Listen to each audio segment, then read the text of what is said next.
Hey, what is up, guys? Welcome back to another inspiring episode of Insights That Inspire. And today we have a very special and inspiring guest. Her name is Rohini. She's an emotional healing expert, and she helps women to heal their core emotional wounds, like inner child healing and much more.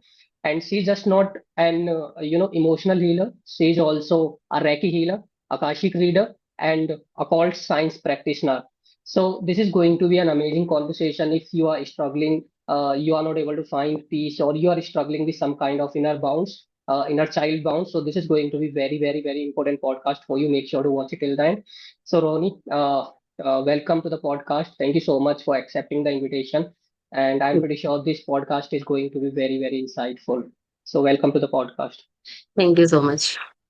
All right. So here is my first question, Roni, as you just mentioned कि आपने mention किया था जब हम conversation कर रहे थे कि आप पहले हाउस वाइफ थे and then you started your journey as an emotional healing coach.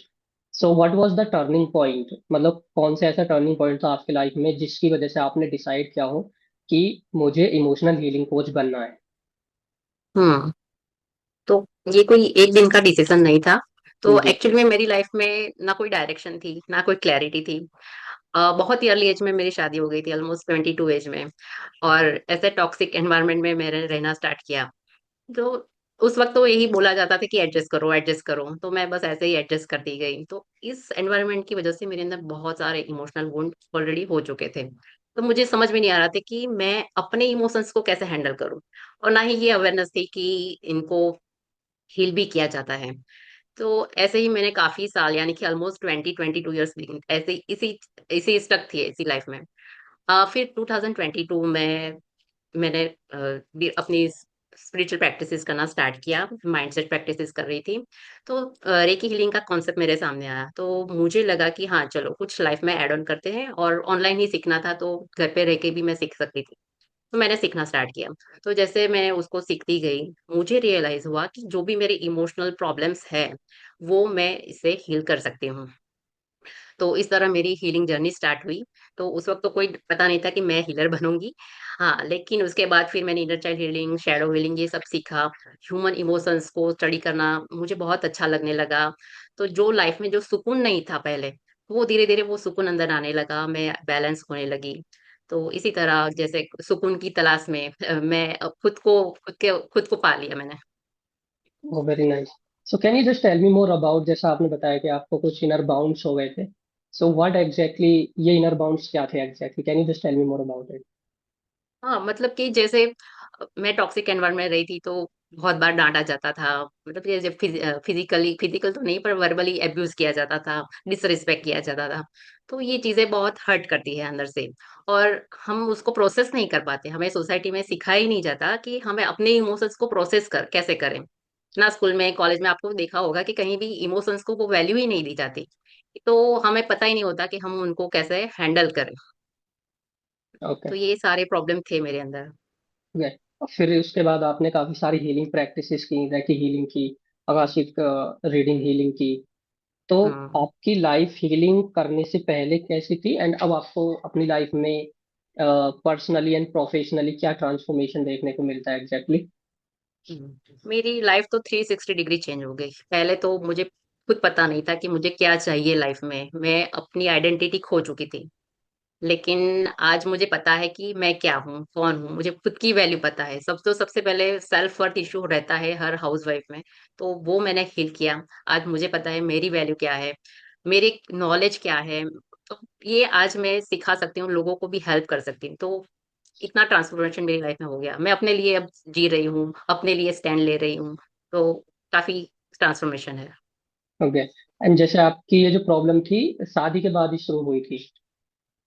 हाँ, शादी के बाद टॉक्सिक एनवायरनमेंट था। उसकी शुरुआत हमेशा बचपन से होती है, ये मुझे पता है। तो ये इसके लिए चाइल्डहुड हीलिंग भी करना पड़ता है। ओके. ओके. एंड काफी सारे लोग ना ये इमोशनल हीलिंग कॉन्सेप्ट को समझ ही नहीं पाते हैं. ओके, तो can you just explain it in bit more detail कि एग्जैक्टली इमोशनल हीलिंग होती क्या है? काफी सारे लोग कंफ्यूज रहते हैं. तो इमोशनल हीलिंग यानी कि एक्स मास्टरिंग योर इमोशंस। पता है, इमोशंस तो सबके अंदर होते हैं, लेकिन हम्म, उनको प्रोसेस करना लोगों को पता नहीं होता। तो जैसे मैंने अपने बारे में बताया, कुछ वुंड्स ऐसे होते हैं कि टॉक्सिक एनवायरनमेंट की वजह से होते हैं। किसी लोगों को रिलेशनशिप में चीट मिलता है, बिटरेट मिलता है, तो इन सारे इंसिडेंट की वजह से उनके अंदर वो बाउंड्स क्रिएट हो जाते हैं। फैमिली में, सोसाइटी में कहीं भी उसको सिखाया तो नहीं जाता, लेकिन एडवाइस मिलता है कि मूव ऑन करो। लेकिन आपकी बॉडी, आपका सबकॉन्शियस माइंड वो सारे ट्रॉमा को स्टोर करता है। तो चाहे हम मूव ऑन करें, उसे भूल भी जाए, लेकिन वो सबकॉन्शियसली अंदर सब कुछ स्टोर रहता है। तो उन इमोशंस को अगर हम प्रोसेस नहीं किया, तो वो अपने हमारी बॉडी में स्टोर होते रहते हैं। हमारे इमोशनल हेल्थ, हमारी फिजिकल हेल्थ पर उसका बहुत बड़ा इम्पैक्ट पड़ता है। अगर लोग अपने इमोशंस को हैंडल नहीं कर पाते, तो उसे उससे दूर भागने की कोशिश करते हैं, बाहरी चीजों से उसे भरने की कोशिश करते हैं, एडिक्शन में फंस जाते हैं। बहुत से लोगों को देखा होगा, अल्कोहलिक बन जाते हैं। ज्यादातर महिलाओं में देखा गया है कि एक्सेसिव फूड करना, एक्सेसिव शॉपिंग करना, स्क्रॉलिंग करते रहना, तो ये सारे एडिक्शन है जो दिखाते हैं कि आप अंदर से तो वुंडेड हो, लेकिन आपको पता नहीं कि उनको कैसे प्रोसेस किया जाए। तो इमोशनल हीलिंग यानी कि खुद के इमोशंस को फेस करना, पहले तो उनको वैलिडेट करना और उनको प्रोसेस करना। ओके। एंड काफी सारे लोग तो मैंने देखे हैं कि वो ना जैसी लाइफ चल रही होती है, वो कुछ ट्रांसफॉर्मेशन लाने की कोशिश नहीं करते। मतलब वो इमोशनली तो स्ट्रगल कर रहे होते हैं, लेकिन उनको ही पता नहीं होता है कि वो इमोशनली कोई चैलेंज फेस कर रहे हैं। तो ऐसे क्या साइंस है किसी भी इंसान को अपनी पर्सनल लाइफ में, प्रोफेशनल लाइफ में, या फिर अपनी बॉडी के अंदर देखने चाहिए, so that that person can identify कि अभी मुझे इमोशनल हीलिंग की जरूरत है? तो बहुत सारे ऐसे बिहेवियर है जिनसे पता चलता है कि वो इमोशनली वुंडेड है। जैसे कि बहुत एंगर इश्यू होना, बार बार रिएक्शन देना, या फिर छोटी छोटी बातें पे हर्ट फील करना, बार बार लोगों पर गुस्सा करना, रिएक्शन देना, लोगों की बातें या उनके बिहेवियर ट्रिगर करना। तो सबसे बड़ा सिम्टम्स तो ये होता है कि फिजिकल डिसीज, क्योंकि 90% बीमारियां जो होती है वो ऑलमोस्ट इमोशनल सप्रेशन की वजह से होती है, तो ये लोगों को नहीं पता। तो शरीर में भारीपन लगना, एंग्जाइटी होना, ये सारे सिम्टम्स है जो दिखाता है कि आप इमोशनली वुंडेड हो। बट लोगों को लगता है कि वो ये सब नेचुरल है, तो उनको नहीं पता कि ये सब हील भी किया जाता है।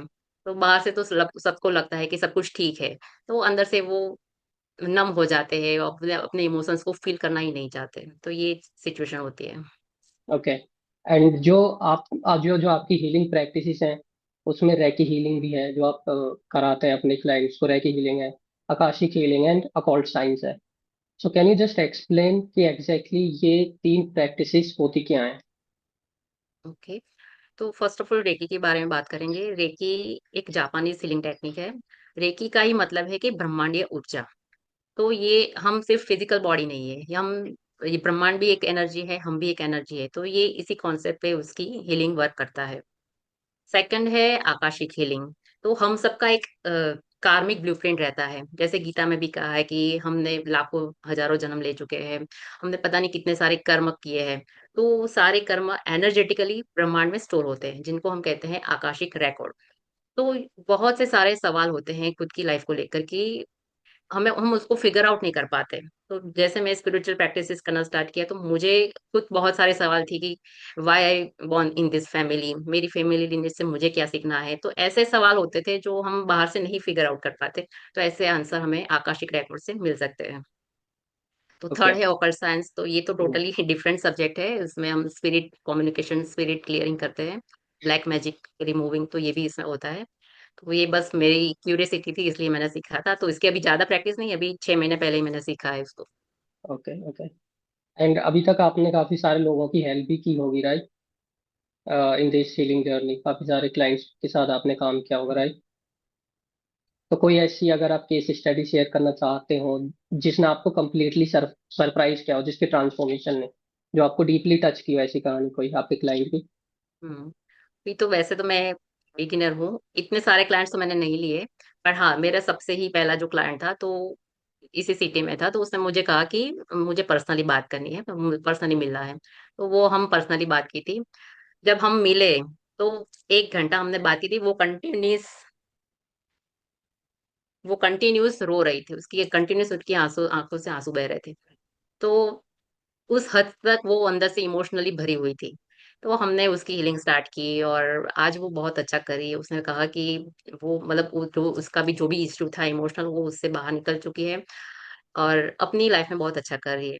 तो अभी इतने सारे मैंने क्लाइंट्स नहीं लिए पर अगर हाँ अपनी बात करूँ तो मैं अपनी ट्रांसफॉर्मेशन से ही काफी सरप्राइज हूँ, देखूँ तो कि मैंने खुद नहीं सोचा था कि मैं ट्रांसफॉर्म होके हीलर बनूंगी।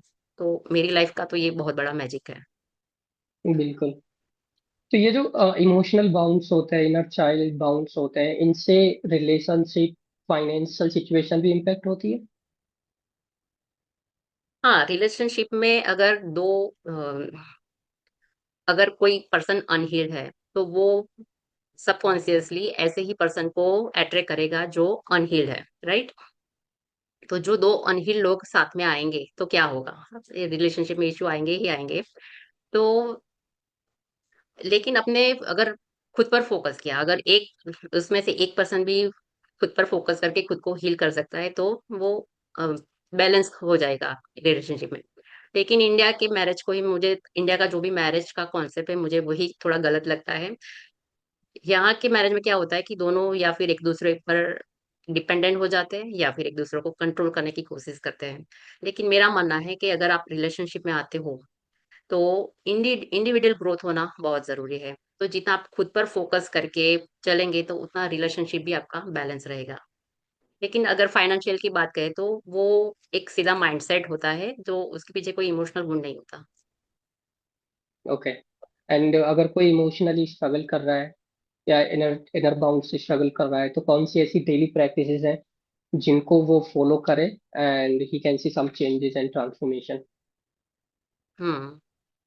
और हमने ये सारे डिस्कस किया, अगर उनमें से कोई इश्यू है, आपको लगता है कि आपके अंदर वो इमोशनल इश्यू है, तो मेरी एडवाइस यही रहेगी कि सबसे पहले तो खुद के साथ कनेक्शन बनाए, खुद को चूज करना स्टार्ट करे, सेल्फ लव में आए और सेल्फ केयर प्रैक्टिसेस करे। सेकंड थिंग, अपने इमोशंस को जर्नलिंग करना स्टार्ट करें, क्योंकि इमोशंस इतने भरे हुए होते हैं, उनको रिलीज करना बहुत जरूरी है। तो जर्नलिंग करना मतलब बहुत सारे इमोशंस को आप रिलीज कर पाते हो। Third most important thing, over giving ना करो। दूसरों के साथ एक बाउंड्री सेट करके रहो, नो बोलना सीखो, और स्पेशली ये हाउस वाइफ के लिए तो मस्ट है, चाहे फिर वो आपकी नजदीकी फैमिली मेंबर ही क्यों ना हो। तो ये करना बहुत जरूरी है। Okay, very nice. एंड अगर कोई पर्सन आपको कांटेक्ट करना चाहता है, he want take your healing sessions, so how exactly they can contact you. तो इंस्टा पे मेरा आईडी है रोहिणी हीलर करके, वहां से आप क्लैरिटी कॉल बुक कर सकते हो। तो क्लैरिटी कॉल तो बिल्कुल फ्री रहेगा और हम डिस्कस करेंगे कि क्या आपकी क्या इश्यू है वो है। उसके बाद हम पूरा हीलिंग सेशन स्टार्ट करेंगे। तो जो स्ट्रगल मैंने देखी है, मुझे काफी टाइम लगा, मुझे 4 साल तो लगा हीलिंग करने, खुद की हीलिंग करने में। लेकिन मैंने ऐसा कोर्स डिजाइन किया है कि आप 3 महीने में आप अपने आप को पूरा समझ पाओ। तो जो मैंने 4 साल में सीखा है, तो वो मैंने पूरा कोर्स बनाया है कि वो आप 3 महीने में वो सीख पाओ। Very nice.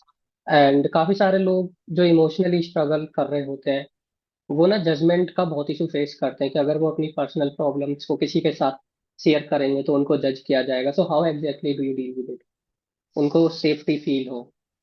हाँ, तो वो सबसे पहले एक तो सेफ स्पेस मिलेगी उनको, जो भी वो कहेंगे कॉन्फिडेंशियल रहेगा। तो चाहे वो धीरे धीरे ओपन होंगे, मैं उनको ऐसे क्वेश्चन पूछूंगी, मैं अपनी भी बातें बताऊंगी, तो वो कंफर्टेबल फील होंगे। और मेरे ऑडियंस तो वुमन है, तो वो जल्दी कनेक्ट कर पाते हैं, उनको एक स्पेस, सेफ स्पेस चाहिए अपनी बात करने के लिए। तो वो वुमन होती है, वो ओपन अप हो जाती है जल्दी से। Okay, nice. So guys, if you are facing any kind of, inner child bound, आप स्ट्रेस, एंजाइटी, डिप्रेशन से गुजर रहे हो या कोई भी इमोशनल प्रॉब्लम फेस कर रहे हो, you can contact Rohini. She can definitely help you and get the transformation. Rohini, thank you so much for your time. It was really very insightful conversation and I am pretty sure जिन्होंने यहाँ तक इस session को देखा है उनको काफी insightful लगा होगा. So thank you so much for your time. It was lovely talking to you. Okay, thank you so much.